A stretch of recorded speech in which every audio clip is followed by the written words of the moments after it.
Former U.S. President Donald Trump wins the 2024 U.S. presidential contest. Control of the Senate. Wow.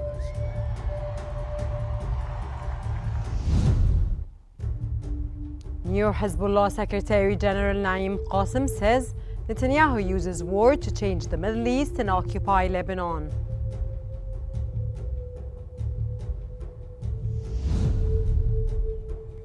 The Israeli occupation forces continue storming the city of Jenin and its camps.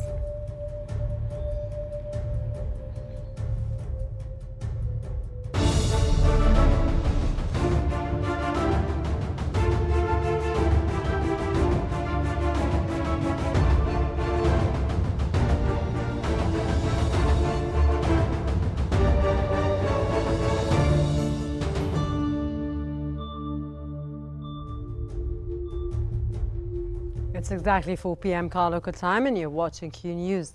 We begin today's bulletin with the latest developments in the United States as Donald Trump has won the presidential election and will return to the White House. Are you better off now than you were 4 years ago? I don't think so. You are rightly impatient for change.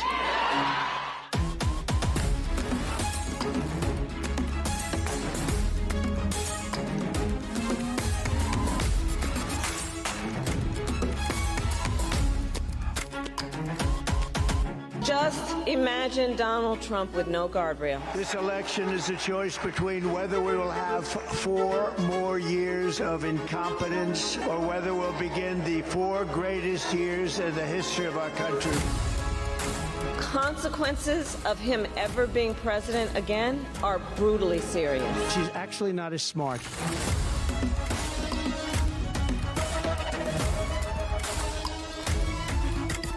And we will make America great again. And when we fight, we win! Former U.S. President Donald Trump has won the 2024 presidential contest. According to a race called by the Associated Press, Trump won the key states of Wisconsin and Pennsylvania with a combined 29 electoral votes to clinch the 270 necessary to win the presidency. As of 5:34 a.m. Eastern Standard Time, Wednesday, Trump has 277 electoral votes in total. Trump declared he has won a magnificent victory for the American people as he sealed his return to the White House as the 47th President of the United States. Frankly, this was, I believe, the greatest political movement of all time. There's never been anything like this in this country and maybe beyond. Supporters of Donald Trump have gathered outside Trump Tower in Manhattan, New York City, to celebrate the project's election victory. Trump is ahead of Democratic candidate and Vice President Kamala Harris in the race to reach 270 electoral college votes, having racked up 277 according to the Associated Press.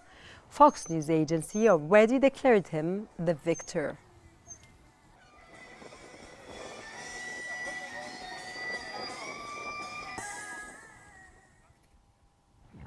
Republican candidate and former President Donald Trump has won 2 key battleground states with vote counting underway. Either candidate needed to win 270 electoral college votes to claim victory. Delegates are allocated to states based on their population, and most states give all of their representatives to whichever candidate wins the state in the general vote. Polls have officially closed across all the United States, with voting counting underway, including in the 5 remaining swing states: Arizona, Michigan, Nevada, Pennsylvania, and Wisconsin.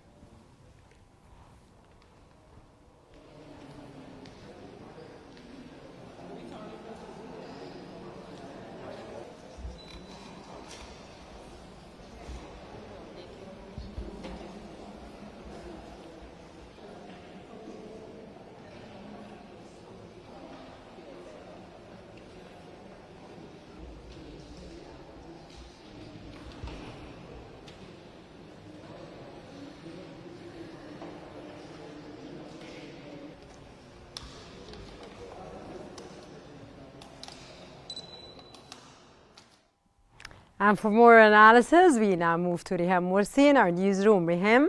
Thank you so much, Rana. To help us understand the results of the U.S. elections, we're now joined from Kentucky by Dr. Ihsan Al-Khatib, a professor of political science at Murray State University. Thank you so much for joining us here on Q News. Firstly, let's start off by asking what were the key factors that contributed to Donald Trump's victory in 2024, and how did they differ from the 2020 election cycle?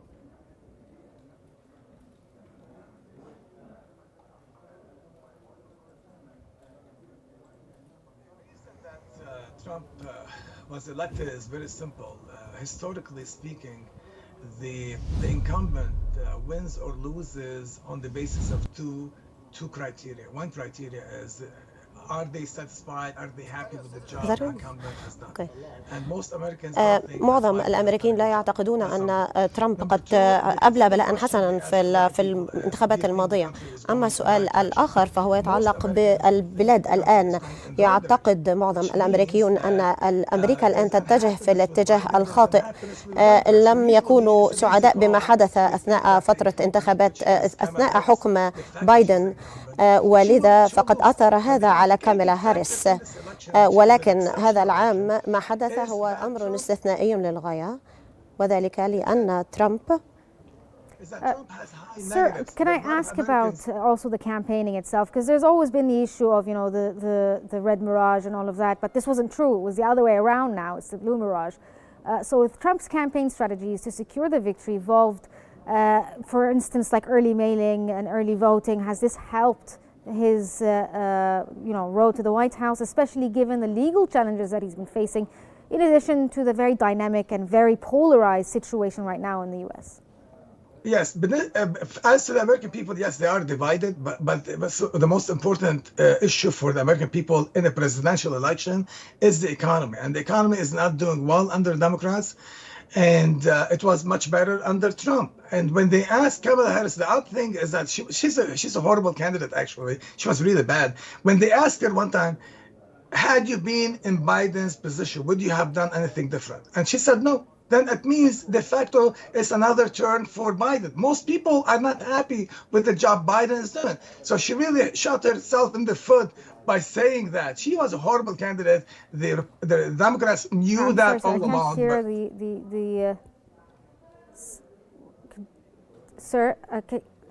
How did Trump's message on economic recovery, immigration, and national security resonate with voters, and what were the most critical issues in his victory?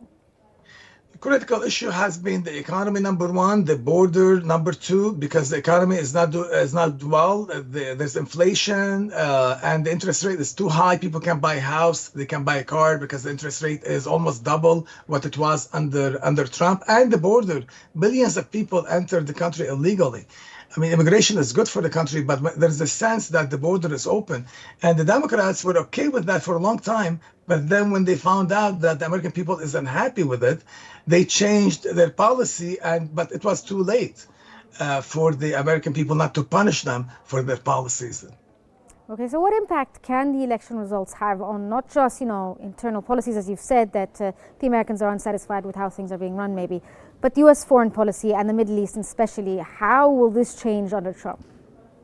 But as to the foreign policy of the U.S., that was not the main issue for the American people. American people doesn't really pay attention to foreign policy. It's about the economy, number one, and the border.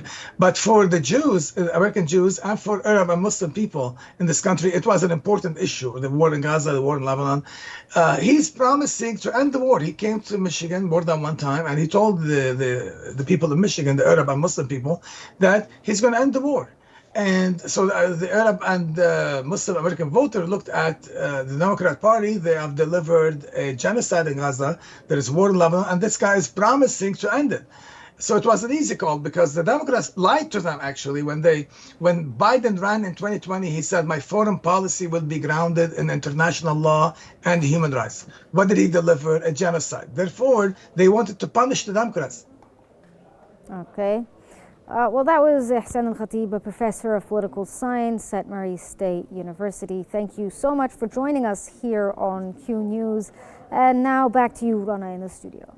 Thank you so much, Riham. And now we move on with Russia has said that relations with the United States were at a historic low, but that the Kremlin was open to dialogue and would see what happens if Donald Trump returns to the White House in January.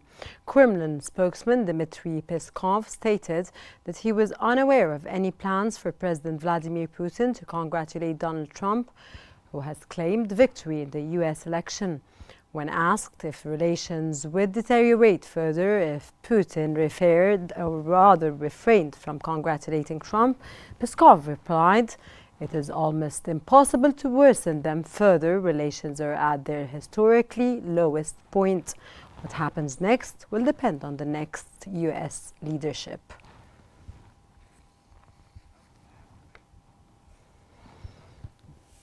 Displaced Palestinians in Gaza have said that they did not have much hope that Donald Trump's election would solve the Palestinian cause.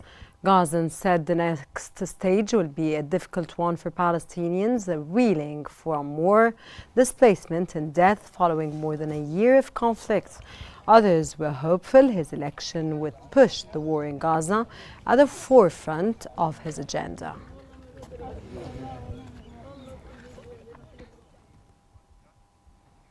Reactions in Tehran have been mixed to the news that the Republican candidate Donald Trump has declared victory in the U.S. election. On the streets of the capital, reactions were more muted, with one resident saying that he admired Trump but feared he would impose more sanctions on Iran. During his first mandate, Trump reappealed sanctions on Iran after he withdrew from a 2015 nuclear pact between Iran and the world powers that had been curtailed Tehran's nuclear program in exchange for economic benefits. The reinstatement of U.S. sanctions in 2018 hit Iran's oil exports, slashing government revenues and forcing it to take unpopular steps such as increasing taxes and running big budget deficits, policies that have kept annual inflation close to 40%.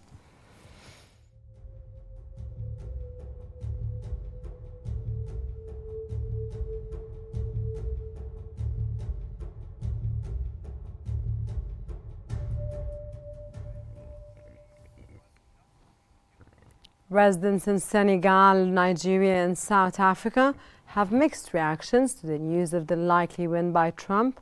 Some were optimistic, citing his decisive leadership, while others were skeptical of how his win would play out globally. In Africa, commentators were quick to speculate that a Trump administration would take a transitional and practical approach, saying that he is likely to focus mainly on economic issues related to the continent. Some analysts, however, point to the inconsistent nature of America's attitude as it differs according to which side wins the presidency.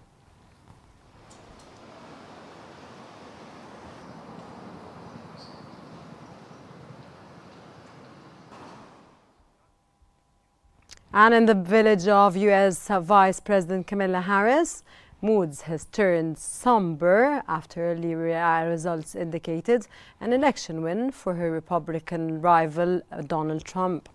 The village local councillor said Harris's potential loss would be a missed opportunity and loss for U.S. citizens.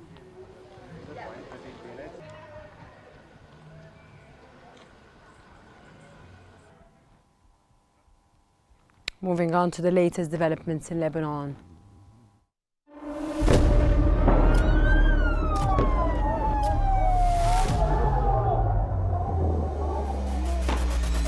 كل المستهدفين هن مدنيين. وضع شيء مرعب، شيء بخوف.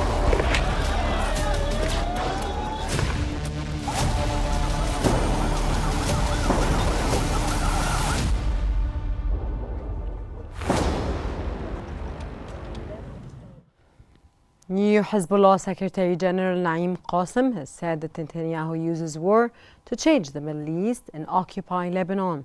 The Secretary General stated that Lebanon has been engaged in an aggressive war with Israel for over 1 month, adding that they had anticipated the conflict and were prepared for it.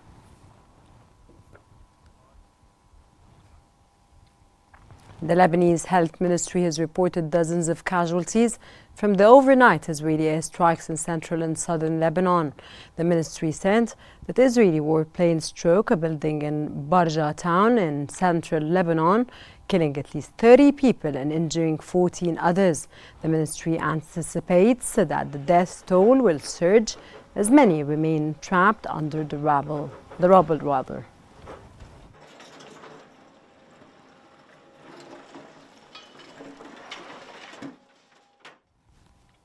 The death toll from Israeli attacks on Lebanon since October the 8th, 2023 had reached 3,013, with injuries increasing to 13,553, the Lebanese Health Ministry reported.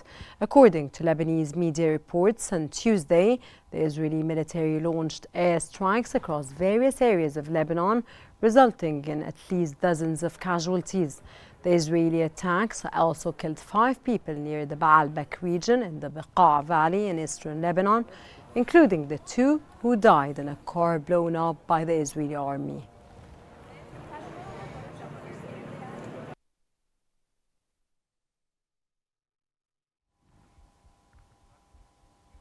A rocket barrage from Lebanon has triggered the rocket sirens across central Israel, including Tel Aviv. White puffs of smoke were seen in the sky when Israel's air defense system intercepted the rockets overhead.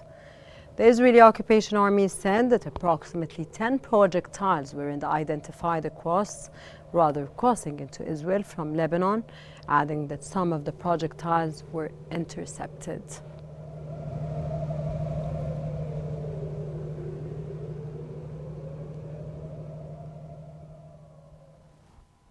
Israeli media has reported that a large rocket barrage was launched from Lebanon.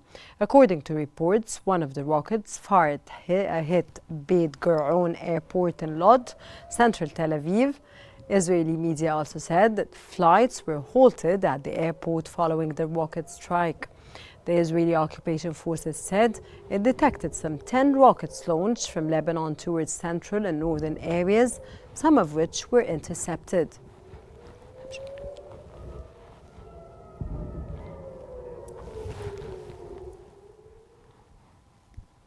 Lebanese caretaker Prime Minister Naguib Mikati has informed the cabinet that Israel is disregarding all international efforts to achieve a ceasefire. In his remarks at this session, Mikati said that all international and Arab visits, including meetings with leaders like King Abdullah II, French President Emmanuel Macron, and UK Prime Minister Keir Starmer, the Irish Prime Minister, and those at the Paris conference show strong international support for Lebanon.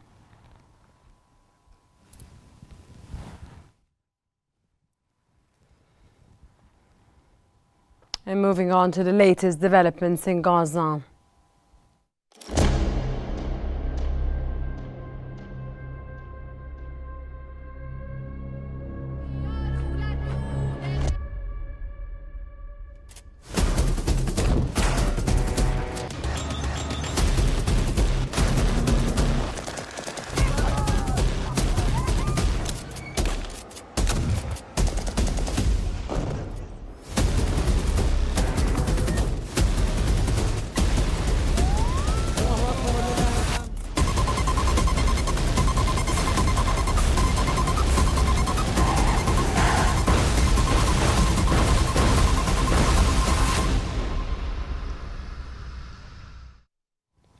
At least 10 Palestinians, including children, have been killed in an Israeli airstrike in Gaza. The Israeli occupation army laid siege to northern Gaza last month. More than 1,800 people have been killed since then, according to Palestinian health authorities.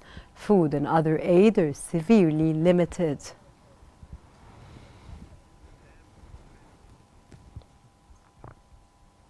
More than 100 patients, including children suffering from trauma injuries and chronic diseases, have prepared to evacuate from Gaza in a rare transfer out of the war-ravaged enclave. The patients will travel in a large convoy to the United Arab Emirates, and then a portion will travel to Romania.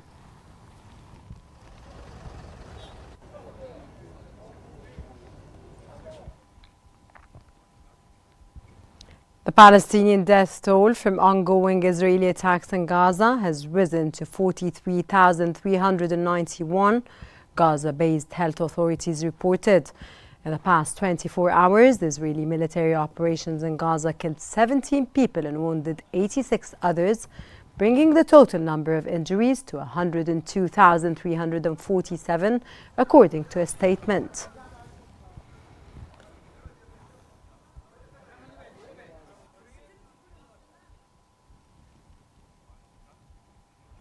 The Israeli occupation forces have continued to storm the city of Jenin and its camps, destroying the infrastructure and citizens' properties.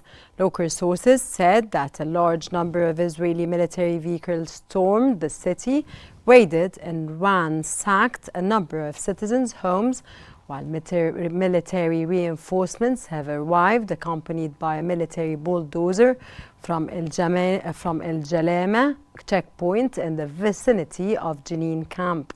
The occupation bulldozer began destroying and razing the streets near the UNRWA school in Jenin camp and its entrance. They also bulldozed citizens' properties in there.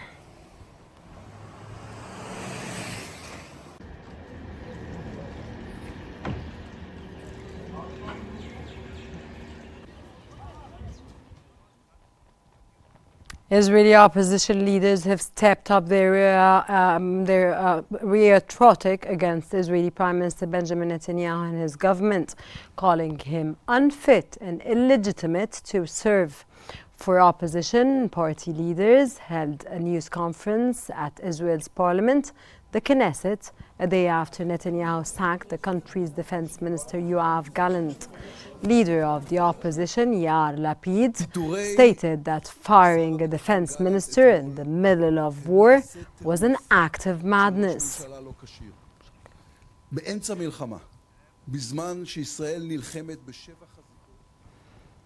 Hundreds of protesters have gathered in Tel Aviv after Prime Minister Benjamin Netanyahu dismissed the Israeli defense minister.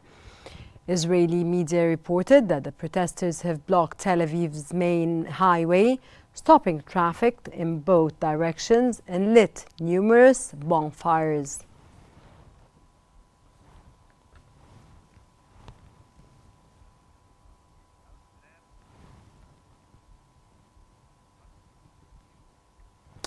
The Palestinian Ministry of Health, Majid Abu Ramadan, has announced the conclusion of the emergency polio vaccination campaign in the Gaza Governorate. The number of vaccinated children on the fourth day of the campaign in Gaza City reached 297 children, while the total number of vaccinated children was 105,558 children. He also noted that the total number of vaccinated children in the second round in the Strip reached 557,774, all of whom are children under the age of 10 years, with a coverage rate of 94%.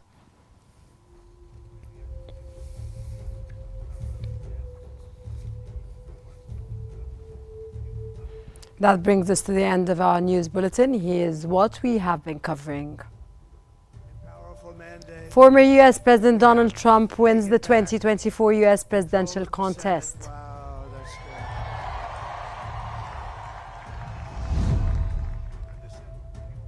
good. New Hezbollah Secretary General Naim Qassem says Netanyahu uses war to change the Middle East and occupy Lebanon.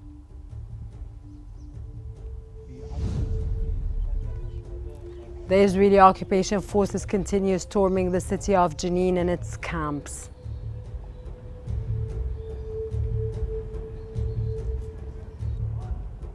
This concludes our news bulletin for this hour. Don't forget to follow Qnews on YouTube, Facebook, X, Instagram and TikTok at QNewsEG to stay informed. And thanks for watching, and stay tuned for more news updates on Qnews.